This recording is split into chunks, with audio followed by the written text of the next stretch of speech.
los medicamentos que se emplean para los trastornos hematológicos, es decir, la parte de los anticoagulantes. Vamos a mirar anticoagulantes y antiagregantes plaquetarios. Solamente pues así como a grandes rasgos, les comento para que entiendan un poco, el proceso de la coagulación se lleva a cabo a través de dos vías, una vía intrínseca y una vía extrínseca, ¿sí? En ambas vías, o en total, van a haber unos factores que se llaman factores de coagulación. Esos factores de coagulación, pues no hay necesidad que se los aprendan nada, sino que acá se los tengo escritos, estos, ¿sí? Se nomenclan algunos o la gran mayoría con números romanos y al lado van a tener el nombre. ¿Qué les quiero decir con esto? Que esos factores de coagulación, existe una forma inactiva del factor de coagulación que para poder ejercer su actividad se tiene que activar, y eso se hace a través de una serie de enzimas, como ustedes ven acá, ¿cierto? Se hace a través de una serie de enzimas. La vía extrínseca comienza con un factor de coagulación que se llama el 7. La vía intrínseca comienza con un factor de coagulación que es el 12. Ambas vías tienen un punto de convergencia en donde ambas vías terminan formando una sustancia, un factor que se va a llamar la protrombina, y esa protrombina se tiene que activar y convertirse en trombina. Es decir, que a partir o a nivel de la protrombina, las dos vías se unifican y se me convierte en una sola vía, que al final el producto es la formación del plasminógeno en plasmina, y esa plasmina es la que me va a favorecer la formación de coágulos. Ustedes, no sé si de pronto algunos de ustedes le han mandado unos exámenes que se llama el PT y el PTT, tiempo de protrombina y tiempo de tromboplastina. Son los exámenes más sencillos que están midiendo las vías de coagulación. El PT me está midiendo la vía extrínseca y el PTT me está midiendo la vía intrínseca. Puede ser que el paciente tenga alterado, por decir un ejemplo, el factor 8 de coagulación. En este paciente, la vía intrínseca, es decir, el PTT, reportaría alterado, pero el PT reportaría normal, ¿cierto? Por lo general, eso siempre se manda antes de una cirugía para ver la coagulación del paciente. Y entonces, pues bueno, dependiendo cómo salga el resultado, entonces pues el cirujano determina si o no opera, ¿cierto? Bueno, eso es lo que quería decirles como en términos generales.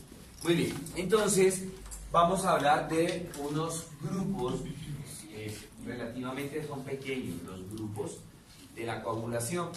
Entonces tenemos los inhibidores indirectos de la trombina. Estos inhibidores directos de la trombina tienen dos subgrupos. El primero, que es el de la heparina, como medicamento primario, por así decirlo, ¿sí? La heparina en este caso que estamos hablando, es una heparina sintética. Normalmente nuestro cuerpo, a través de unas células, produce la heparina natural, en unas células que llamamos los mastocitos, que en su interior hay unos gránulos, que esos gránulos que hay en el interior son gránulos de histamina, serotonina, prostaglandinas, tromboxanos, leucotrienos y heparina. Día a día, todos los días, las 24 horas del día, los mastocitos se van degranulando, ¿sí? Los mastocitos se van rompiendo y van liberando esos gránulos para que normalmente esas sustancias hagan efecto en nuestro cuerpo. Por ejemplo, la histamina, para que la parte de la alergia, defender al paciente de las alergias, ¿sí? De igual manera la parte de la serotonina, ¿sí? Tromboxanos leucotrienos, para mirar la parte que vamos a ver más adelante, para mirar la parte de la coagulación, perdón, coagulación no, la parte de analgesia para disminuir como el dolor en una persona normalmente, o la parte de antiinflamatoria. Y pues la heparina para estar regulando, estar controlando la parte de la coagulación. Niñas, les pido el favor allá, dejen ahora. Toda la tarde se la han pasado hablando y ahorita siguen hablando. Bueno, muy bien. Entonces,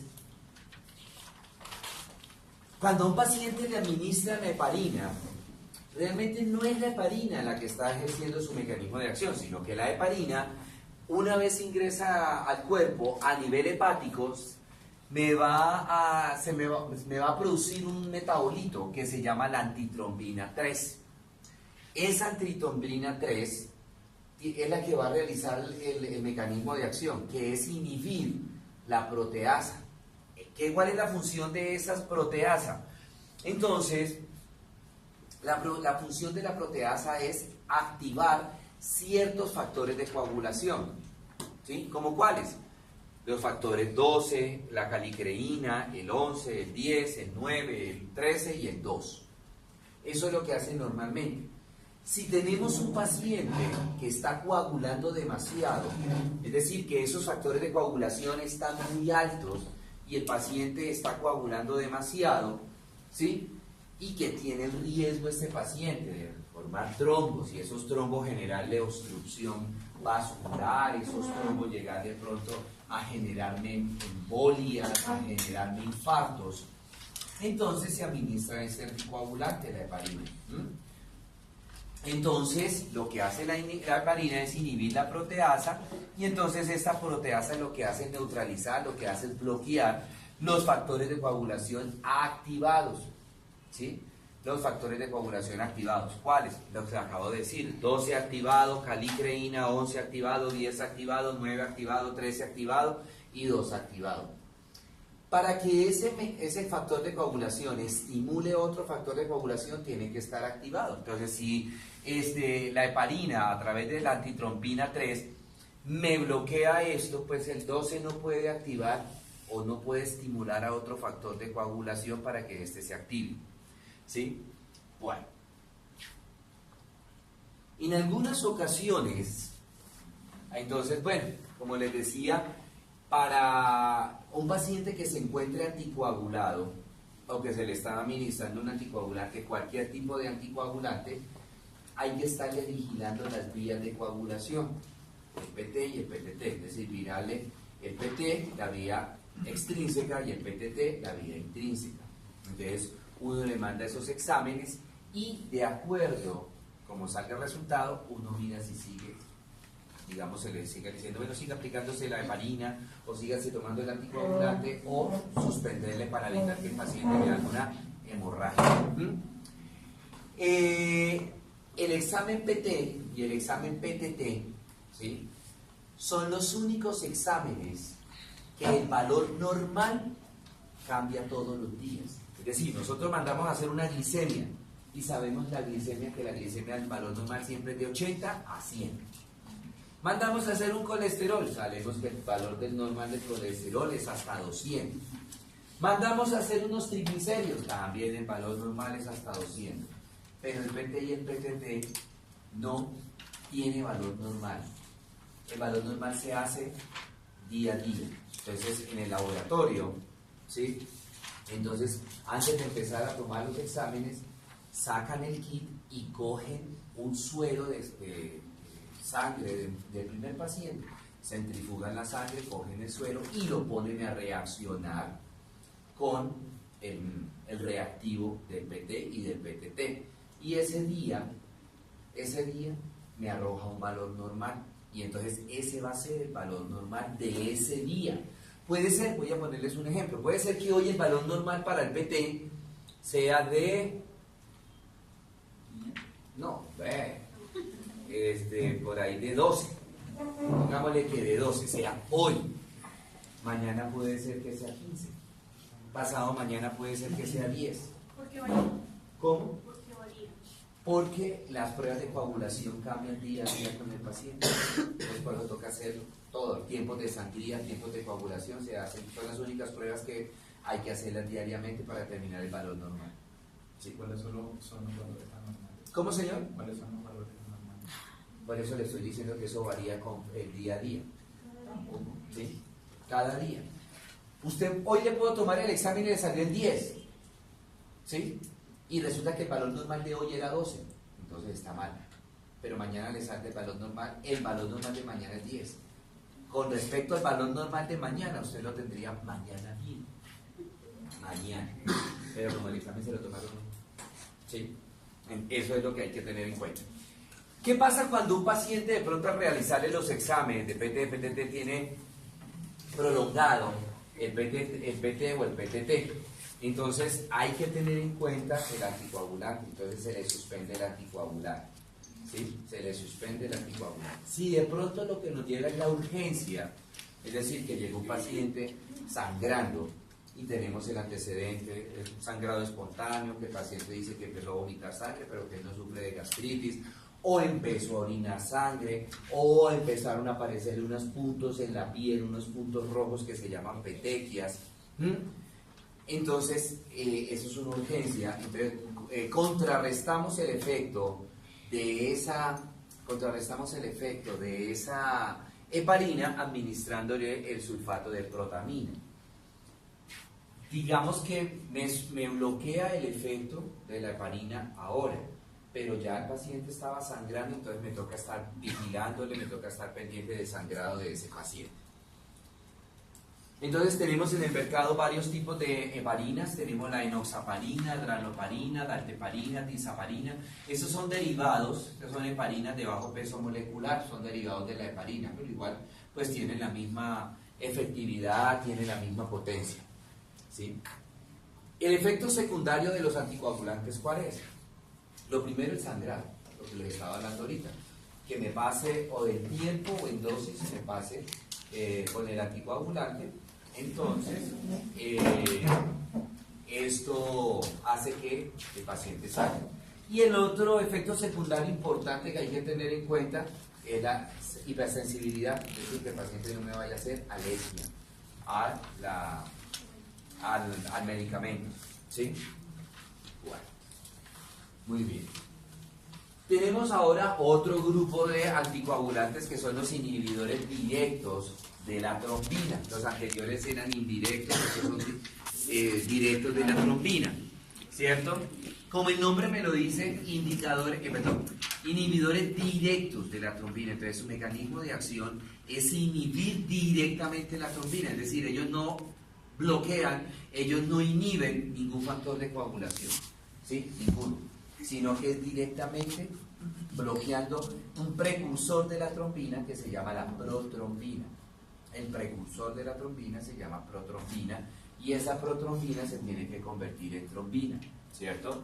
Entonces lo que me hace es bloquear este grupo de fármacos, me hacen es bloquear la formación de la protrombina, no me bloquean ningún factor de coagulación. Estos son menos potentes que la heparina o que cualquiera de los derivados de la heparina. Tenemos de uso parenteral, tenemos de uso oral. Los parenterales tenemos la hirudina, la virudina, y mientras que los orales tenemos el cimelagatrán y el dabigatran.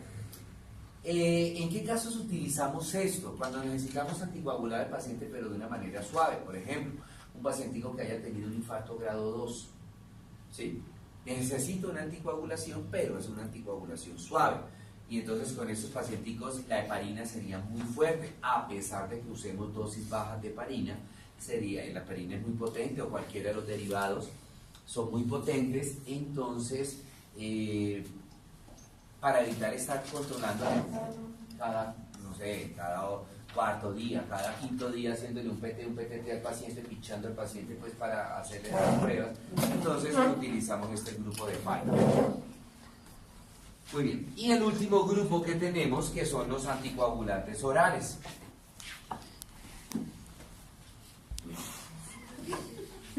Los anticoagulantes orales.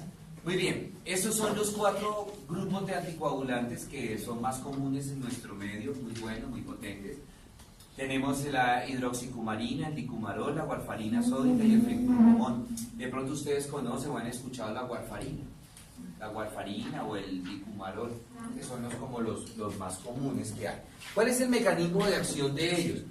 También me bloquean factores de coagulación, pero me va a bloquear unos factores de coagulación, que sean vitamina K dependientes. ¿Qué significa eso? Hay unos factores de coagulación, es decir, estos son los de la vía extrínseca. Hay unos factores de coagulación que para poder activarse no necesitan la antitrombina 3 o la proteasa, sino que necesitan la vitamina K. Por eso a todo niño cuando nace, nosotros apenas nacimos, nos ponen la primera vacuna en la pierna, en el muslo, que se llama conaquión, ¿sí? Conaquión, que es vitamina K, porque normalmente nosotros, o sea, intrauterinamente, nosotros no tenemos ninguna fuente de potasio, ¿sí? El potasio que consume la mamá durante el embarazo, que banano, bueno, todos los alimentos que sean fuente de potasio, no alcanzan a pasar al feto, pero como el feto ahí adentro está protegido, no necesita esa vitamina K, pero tan pronto nace que ya necesita defenderse por sus propios medios, por así decirlo, entonces ya en un medio externo se necesita la coagulación. Entonces por eso se administra el conaquión, la vitamina K, para que empiece a activar la vía extrínseca, porque el niño al nacer, en teoría, solamente tendría una vía que le funcionaría, que sería la vía intrínseca, ¿cierto? Entonces la vitamina K lo que hace es activarme la vía extrínseca. ¿Cuáles son esos factores de coagulación que son vitamina K dependientes? El 2, el 7, el 9 y el 10.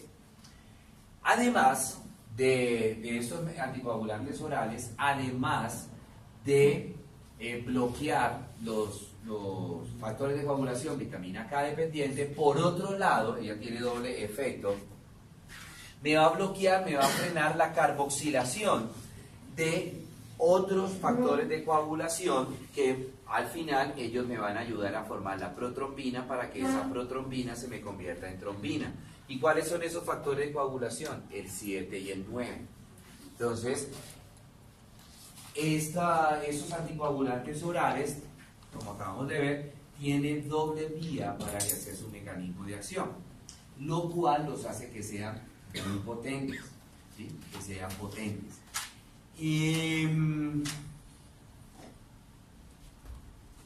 Igual que con los heparina y sus derivados, como son tan potentes también ellos, entonces se requiere que al paciente le estén haciendo pruebas de coagulación, PT y PTT, ¿cierto? Y de acuerdo a los resultados, lo que puedo yo hacer es, o le suspendo el anticoagulante, si está ya muy cerquita a que se me prolongue demasiado alguna de las dos pruebas, o simplemente lo que hago es reducir la dosis. Tenemos ahora otro grupo de medicamentos que ya no son anticoagulantes, sino que ellos son antiagregantes plaquetarios. Más o menos